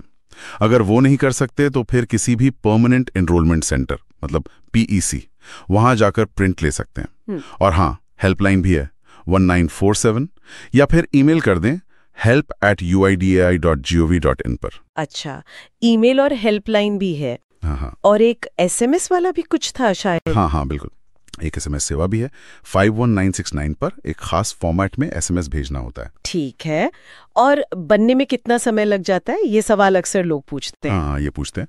तो देखिए, आमतौर पर नामांकन के 90 दिनों के अंदर आधार तैयार हो जाता है। 90 दिन? ठीक है। और स्टेटस कैसे पता करें बीच में अगर जानना हो? उसके लिए UIDAI की वेबसाइट है, ऑनलाइन चेक हो जाता है। या फिर वही SMS नंबर 51969 उस पर भी भेज सकते हैं। फॉर्मेट ध्यान रखना होता है बस, UID स्टेटस, फिर वो 14 या 28 अंकों वाला EID नंबर। अच्छा, और अगर मान लीजिए किसी की एनरोलमेंट ID मतलब EID या आधार नंबर ही खो जाए, ऐसा तो हो ही सकता है। हाँ, बिल्कुल हो सकता है। तो इसके लिए भी रास्ते हैं। UIDAI का एक ऑनलाइन पोर्टल है, resident.uidi.gov.in/find-uid-eid। यहां से उसे दोबारा पा सकते हैं, या फिर वही हेल्पलाइन 1947, ईमेल, या फिर पीक्सी चले जाएं, वहां भी मदद मिल जाती है। इन दस्तावेजों में एक दिलचस्प बात ये दिखी कि ऑनलाइन पोर्टल पर अगर खोई हुई ID या आधार ढूंढना है तो नाम सिर्फ अंग्रेजी में डालना होता है और साथ में रजिस्टर्ड मोबाइल नंबर या ईमेल ID चाहिए। हाँ, ये एक स्पेसिफिक जरूरत है उस पोर्टल की। बिल्कुल। अच्छा, अब अगर हम प्रक्रिया के दूसरे पहलू पर आए, मतलब ऑपरेटरों की भूमिका, तो स्रोत बताते हैं कि ग्राहक संतुष्टि वो बहुत महत्वपूर्ण है। हाँ, ये जानना अहम है। तो ऑपरेटरों से क्या उम्मीद की जाती है, मतलब निवासियों के साथ कैसा व्यवहार हो? देखिए, पहली बात तो उन्हें निवासियों को सहज महसूस कराना है, आराम से। प्रक्रिया के दौरान स्क्रीन दिखानी है, हाँ, ताकि लोग देख सकें कि क्या जानकारी भरी जा रही है। और हाँ, वो सही है। और जैसे दिव्यांग हैं, बुजुर्ग हैं, गर्भवती महिलाएं हैं, उन्हें प्राथमिकता देनी है, ये जरूरी है। उन्हें प्रक्रिया के बारे में बताना चाहिए, और वो जो 90 दिन वाली समय सीमा है उसके बारे में भी। और हाँ, अगर किसी का EID खो गया है तो वो आधार खोजे वाली जो सुविधा है उसे इस्तेमाल करने में भी मदद करनी चाहिए। यानी पारदर्शिता और मदद, इस पर जोर है। अच्छा, और ऐसी कौन सी चीजें जो उन्हें बिल्कुल नहीं करनी चाहिए? हाँ, ये भी साफ लिखा है। सबसे बड़ी बात, किसी भी सेवा के लिए कोई भी एक्स्ट्रा पैसा मांगना, ये बिल्कुल मना है। इसके अलावा अशिष्ट व्यवहार करना, मतलब ठीक से बात ना करना, या सिर्फ इसलिए नामांकन से मना कर देना कि बायोमेट्रिक्स में कोई दिक्कत आ रही है, शायद ये भी ठीक नहीं है। फॉर्म में गलत जानकारी भरना, जैसे कहीं NA लिख दिया जहां जरूरत नहीं थी, इससे बचना है। और सबसे अहम, जो निवासी है उससे पूछे बिना या उसकी सहमति और साइन के बिना फॉर्म में कोई भी बदलाव करना, चाहे छोटा सा ही क्यों ना हो, ये पूरी तरह वर्जित है। सही कहा, ये तो भरोसे का सवाल है, बिल्कुल। अच्छा, अब प्रक्रिया और सुरक्षा की बात करते हैं। इस लिहाज से ऑपरेटरों के लिए क्या मुख्य निर्देश है? हाँ, सुरक्षा तो सबसे पहले। ऑपरेटर को हमेशा अपनी खुद की ID से ही लॉगिन करना चाहिए, और पासवर्ड वो नियमित रूप से बदलते रहना चाहिए। जो स्टैंडर्ड ऑपरेटिंग प्रोसीजर्स हैं, मतलब SOPs, उनका पालन करना तो अनिवार्य है। और कोशिश हमेशा यही रहनी चाहिए कि निवासी के सारे बायोमेट्रिक्स लिए जाएं, 10 उंगलियों के निशान, दोनों आइरिस और फोटो। सही कहा, ये तो भरोसे का सवाल है, बिल्कुल। अच्छा, अब प्रक्रिया और सुरक्षा की बात करते हैं। इस लिहाज से ऑपरेटरों के लिए क्या मुख्य निर्देश है? हाँ, हो सकता है। तो उसके लिए सॉफ्टवेयर में फोर्स कैप्चर का एक ऑप्शन होता है, लेकिन अगर उसका इस्तेमाल किया है तो कारण बताना जरूरी है कि क्यों किया। इसके अलावा स्टेशन का लेआउट ठीक रखना, डेटा का बैकअप लेते रहना, और अगर कोई धोखाधड़ी का प्रयास दिखे तो तुरंत रिपोर्ट करना, ये सब उनकी जिम्मेदारियों में आता है। ठीक है, और सुरक्षा के लिहाज से क्या चीजें हैं जिनसे हर हाल में बचना चाहिए, मतलब डोंट्स क्या हैं? देखिए, किसी और की ID इस्तेमाल करना या अपना पासवर्ड किसी को बताना, ये तो बिल्कुल नहीं। बायोमेट्रिक्स लेते समय लापरवाही करना, जैसे चेहरे की जगह किसी और चीज की फोटो ले ली या जानबूझकर खराब क्वालिटी के निशान लिए, ये सब गंभीर उल्लंघन है। निवासियों के जो दस्तावेज हैं उनकी कोई कॉपी, चाहे कागज पर हो या डिजिटल, अपने पास रखना मना है, और सिर्फ वही डिवाइस इस्तेमाल करने हैं जो UIDAI से प्रमाणित और रजिस्टर्ड हों, कोई भी और डिवाइस नहीं। ये सब सिस्टम की सुरक्षा के लिए आप समझ सकते हैं बेहद जरूरी हैं। तो कुल मिलाकर इन स्रोतों से ये साफ है कि आधार प्रणाली सही ढंग से चले, इसके लिए निवासियों का जागरूक होना और ऑपरेटरों का अपनी जिम्मेदारियों को ठीक से निभाना, ये दोनों ही बहुत अहम है। बिल्कुल। ये दिशा निर्देश पूरी प्रक्रिया को पारदर्शी और सुरक्षित बनाने की कोशिश है। हाँ, सही कहा। और इन नियमों का पालन सिर्फ धोखाधड़ी रोकने के लिए ही नहीं है, बल्कि आम लोगों के लिए पूरी प्रक्रिया को ज्यादा भरोसेमंद और कह सकते हैं आसान बनाने के लिए भी जरूरी है। बिल्कुल। और जाते जाते सोचने के लिए एक सवाल छोड़ जाते हैं। जैसे जैसे तकनीक आगे बढ़ रही है ना, तो आधार जैसी ये जो महत्वपूर्ण पहचान प्रणालियां हैं, इनको भविष्य में और ज्यादा सुरक्षित और सटीक और उपयोगी बनाए रखने के लिए किस तरह के नए सुरक्षा उपाय या प्रक्रियाएं सोची जा सकती हैं, ये सोचने वाली बात है। स्वागत है। आज हम भारतीय विशिष्ट पहचान प्राधिकरण यानी UIDAI के कुछ अहम दस्तावेजों को समझने की कोशिश कर रहे हैं। जी, ये आधार बनवाने और अपडेट करने की जो प्रक्रियाएं हैं, उनके नियम और दिशा निर्देश बताते हैं, है ना? बिल्कुल। और ये सिर्फ नियम नहीं है, ये एक पूरा ढांचा दिखाते हैं। हाँ, हमारा मकसद यही समझना है कि इस पूरे सिस्टम की मतलब अखंडता और जो सेवा के मानक हैं उन्हें बनाए रखने के लिए क्या व्यवस्था है। तो चलिए थोड़ा गहराई में उतरते हैं। हाँ, जरूर। और आप देखेंगे कि ये सिर्फ पहचान पत्र देने की बात नहीं है, इसमें सेवा देने वालों से लेकर वो जो नामांकन केंद्र होते हैं उनके सेटअप तक हर चीज को बहुत बारीकी से रेगुलेट किया गया है। अच्छा, विश्वसनीयता और एकरूपता, इन पर काफी जोर है। तो शुरुआत करते हैं सेवा प्रदाताओं से। जो सर्विस प्रोवाइडर्स होते हैं उनके लिए एक आचरण संहिता है, कोड ऑफ कंडक्ट। जी। इसमें लिखा है कि उन्हें निवासियों के हितों को सबसे ऊपर रखना है। नैतिकता, ईमानदारी, ये सब उच्च स्तर पर बनाए रखना है। सुनने में तो ये मतलब काफी आदर्श लगता है। हाँ, पर इसके व्यावहारिक मायने भी हैं।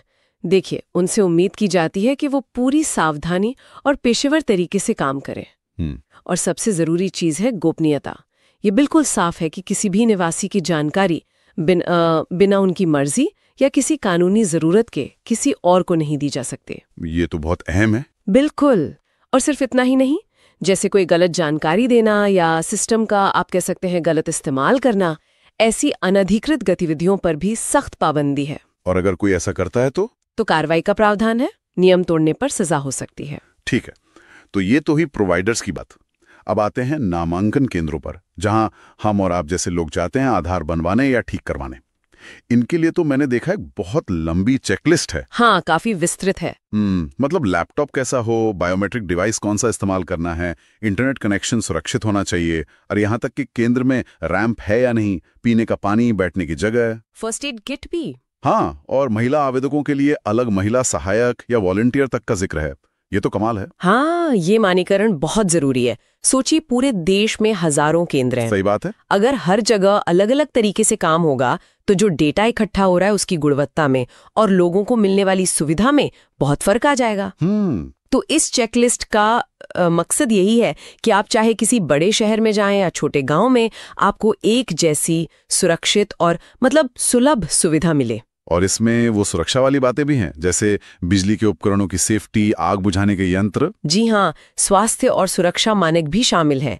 ये दिखाता है कि इन्हें सिर्फ डेटा कलेक्शन पॉइंट की तरह नहीं, बल्कि एक प्रॉपर सेवा केंद्र की तरह देखा जा रहा है। ये दिलचस्प है कि ये सिर्फ तकनीकी चीजों तक ही सीमित नहीं है। अच्छा, अब आते हैं सहायक दस्तावेजों पर, मतलब पहचान का प्रमाण, पते का प्रमाण, जन्म तिथि, संबंध। इनके लिए कौन से कागजात चलेंगे, इसकी भी लिस्ट है। हाँ, और वो लिस्ट भी काफी लंबी चौड़ी है। इसका कारण ये है कि अलग अलग लोगों के पास अलग अलग तरह के दस्तावेज होते हैं। सही है। तो कोशिश ये है कि ज्यादा से ज्यादा लोग अपनी पहचान साबित कर पाएं। इसमें देखिए, passport, pan card, voter ID जैसे आम दस्तावेज तो हैं ही। हाँ, ये तो होते ही हैं। लेकिन साथ ही bank statement, MNREGA job card, किसान फोटो पासबुक, यहाँ तक कि बिजली पानी का बिल, ऐसे कई और विकल्प भी दिए गए हैं, ताकि कोई फंसे नहीं अगर एक चीज ना हो तो। बिल्कुल। उद्देश्य समावेशी होना है। किसी के पास अगर एक दस्तावेज नहीं है तो वो शायद दूसरे का इस्तेमाल कर सके। ये तो हुई आधार बनवाने या अपडेट करने की बात। लेकिन क्या ऐसा भी होता है कि आधार नंबर कभी बंद, मतलब निष्क्रिय या रद्द हो जाए? हाँ, बिल्कुल हो सकता है, और ये जानना भी जरूरी है। ये सिस्टम में सुधार और डेटा की सटीकता बनाए रखने के लिए जरूरी व्यवस्थाएं हैं। अच्छा, किन हालात में ऐसा होता है? मैंने कुछ सुना था, फोटो पे फोटो जैसा कुछ। हाँ, वो एक उदाहरण है। मान लीजिए किसी ने अपनी असली आधार फोटो के ऊपर किसी और की या अपनी ही कोई पुरानी या बदली हुई फोटो लगाकर सिस्टम को धोखा देने की कोशिश की।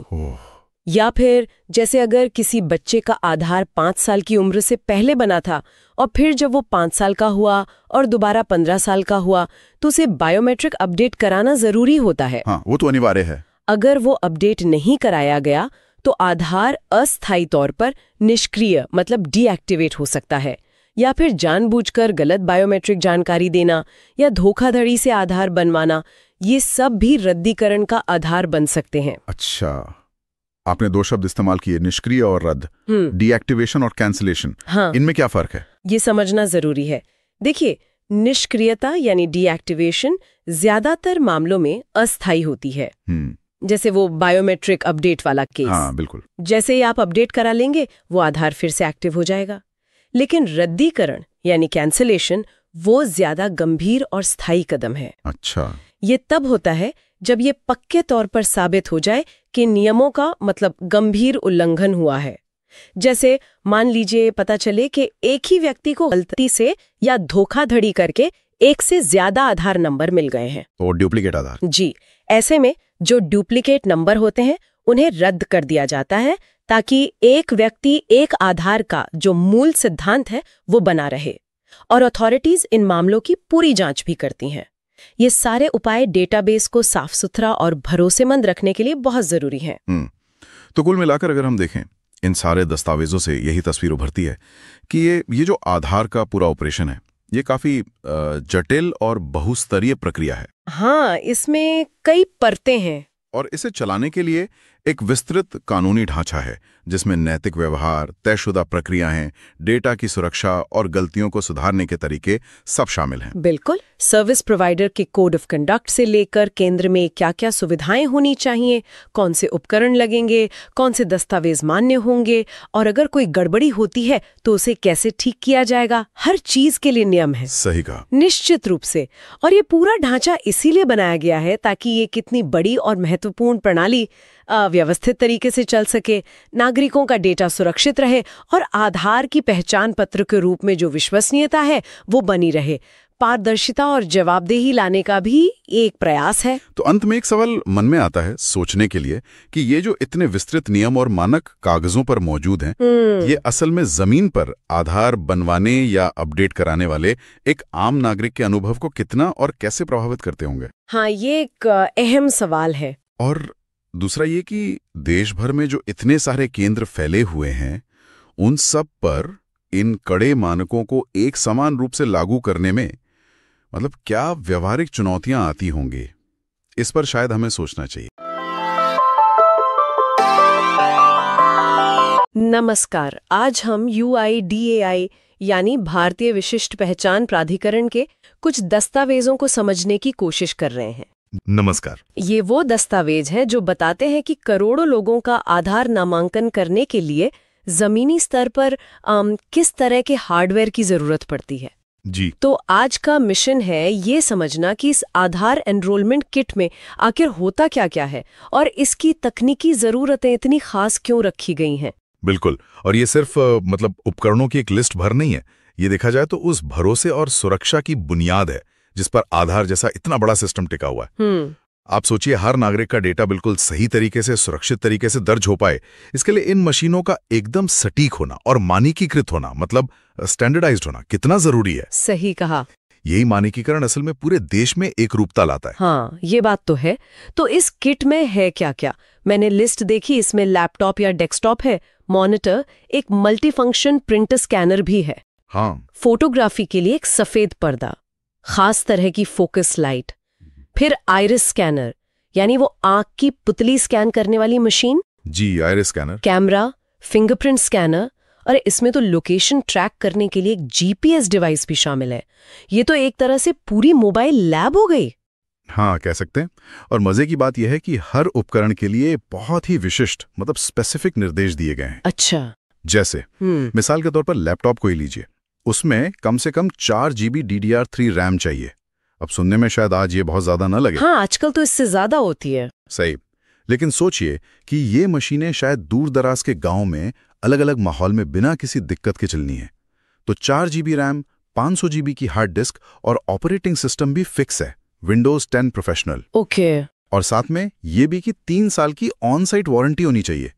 मतलब अगर कहीं कोई खराबी आ जाए तो कंपनी को वहीं आकर ठीक करना होगा। अच्छा, ये ऑन साइट वारंटी वाला पॉइंट अहम है, खासकर दूर के इलाकों के लिए। बिल्कुल। और लैपटॉप तो एक बात हुई, ये जो बायोमेट्रिक डिवाइसेस हैं, आइरिस और फिंगरप्रिंट स्कैनर, इन पर तो शायद और भी ज्यादा सख्ती होगी। हाँ बिल्कुल।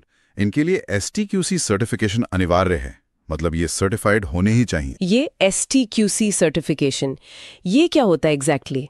देखिए, STQC का मतलब है standardisation testing and quality certification directorate. ये भारत सरकार की एक संस्था है जो इलेक्ट्रॉनिक उपकरणों की गुणवत्ता, उनकी सुरक्षा, इन सब चीजों को परखती है। अच्छा। क्योंकि बायोमेट्रिक डेटा जैसे फिंगरप्रिंट या आइरिस स्कैन ये बहुत ही संवेदनशील जानकारी है ना। हाँ बिल्कुल। तो ये सर्टिफिकेशन एक तरह से गारंटी देता है कि डिवाइस भरोसेमंद है और जो डेटा लिया जा रहा है वो सुरक्षित रहेगा। समझ गए। बल्कि आइरिस स्कैनर के लिए तो और भी शर्तें हैं, जैसे कि उसे 2 सेकंड के अंदर पुतली को कैप्चर करना होगा और जो इमेज बने उसका रेजोल्यूशन 210 पिक्सल व्यास से ज्यादा होना चाहिए। ये सब छोटी छोटी बातें डेटा की क्वालिटी के लिए बहुत जरूरी हैं। अरे वाह, मतलब हर डिटेल पर ध्यान दिया गया है। जैसे मैंने ये भी पढ़ा कि इन उपकरणों को IP54 रेटिंग वाला होना चाहिए। इसका क्या मतलब है? हाँ, IP54 रेटिंग, इसका मतलब ये है कि उपकरण धूल के कणों से काफी हद तक सुरक्षित हैं, मतलब डस्ट प्रोटेक्टेड हैं, और उन पे अगर पानी के हल्के छींटे पड़े तो उससे भी कोई नुकसान नहीं होगा। अच्छा, तो ये मौसम और माहौल को ध्यान में रखकर है। बिल्कुल। अब भारत में कितनी विविधता है मौसम में, माहौल में, कहीं धूल बहुत है, कहीं नमी ज्यादा है, तो ये IP रेटिंग ये पक्का करती है कि मशीनें अलग अलग परिस्थितियों में भी ठीक से काम करती रहें। सही बात है। और सिर्फ खरीदना ही काफी नहीं है, इनके रख रखाव मतलब मेंटेनेंस पर भी काफी जोर दिया गया है। जी हाँ, मैंने पढ़ा कि पूरी किट पर कुछ चीजों को छोड़कर 3 साल की वारंटी है, और अगर कोई डिवाइस खराब हो जाए तो उसे सिर्फ 7 दिन के अंदर ठीक करवाना होगा। ऐसा नहीं हुआ तो जुर्माना भी है, शायद 100 रुपए प्रतिदिन का। हाँ, ये पेनल्टी क्लॉज बहुत महत्वपूर्ण है। ये दिखाता है कि नामांकन प्रक्रिया में कोई रुकावट नहीं आनी चाहिए। ये जुर्माना ये सुनिश्चित करता है कि जो सर्विस प्रोवाइडर हैं वो उपकरणों को चालू हालत में रखने के लिए गंभीर रहें। हाँ, वरना काम रुक जाएगा। सोचिए, अगर किसी दूर दराज के गांव में मशीन खराब हो जाए और हफ्तों तक ठीक ही ना हो, तो वहां के लोगों को कितनी दिक्कत होगी, उनका कितना समय बर्बाद होगा। सही कहा। इसके अलावा एक और जरूरी बात है कि ये सारे डिवाइस UIDAI के जो लेटेस्ट सॉफ्टवेयर हैं और API हैं, API यानी एप्लीकेशन प्रोग्रामिंग इंटरफेस, जो अलग अलग सॉफ्टवेयर को आपस में बात करने में मदद करता है, उनके साथ कंपैटिबल होने चाहिए।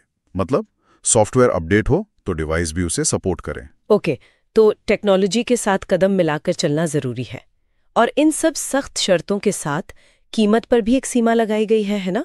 हाँ, ये भी एक पहलू है। JM पोर्टल, जो सरकारी खरीद का ऑनलाइन मार्केट प्लेस है, उस पर इस पूरी किट की अधिकतम कीमत, मैक्सिमम प्राइस 1.5 लाख रुपए तय की गई है।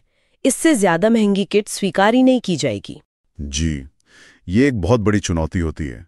बेहतरीन तकनीक, पूरी सुरक्षा, विश्वसनीयता भी चाहिए, लेकिन साथ ही लागत को भी नियंत्रण में रखना है। हाँ, संतुलन बनाना मुश्किल होगा। बिल्कुल, ताकि ज्यादा से ज्यादा एनरोलमेंट सेंटर खोले जा सकें और ये सुविधा सब तक पहुंचे। ये 1.5 लाख की सीमा शायद उसी संतुलन को साधने की एक कोशिश है। कुल मिलाकर अगर देखें तो आधार नामांकन सिर्फ एक फॉर्म भरने या उंगलियों के निशान देने की प्रक्रिया नहीं है। इसके पीछे तो एक बहुत ही क्या कहें सख्त, मानकीकृत और प्रमाणित हार्डवेयर का पूरा इकोसिस्टम काम कर रहा है। हर छोटे पुर्जे की अपनी अहमियत है। एकदम सही कहा आपने। हर चीज बहुत सोच समझकर तय की गई है, और यहीं से एक जरूरी सवाल भी उठता है सोचने के लिए। क्या? कि भाई टेक्नोलॉजी तो बहुत तेजी से बदल रही है ना? तो ये जो हार्डवेयर के मानक आज तय किए गए हैं, इन्हें कितनी जल्दी जल्दी अपडेट करने की जरूरत पड़ेगी? ये तो सोचने वाली बात है। क्या आज की जरूरतें और तकनीक 5 साल बाद भी उतनी कारगर रहेंगी?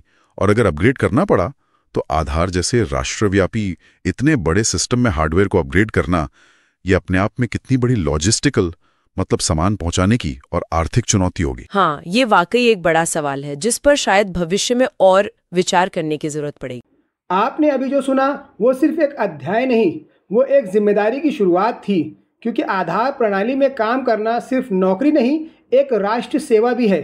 अगर आपको ये वीडियो अच्छा लगा है तो इसे ज़रूर लाइक करें, शेयर करें और अपने उन सभी VLE भाइयों और दोस्तों को शेयर करें जो आधार की तैयारी कर रहे हैं। वीडियो को पूरा देखने के लिए आपका बहुत बहुत शुक्रिया।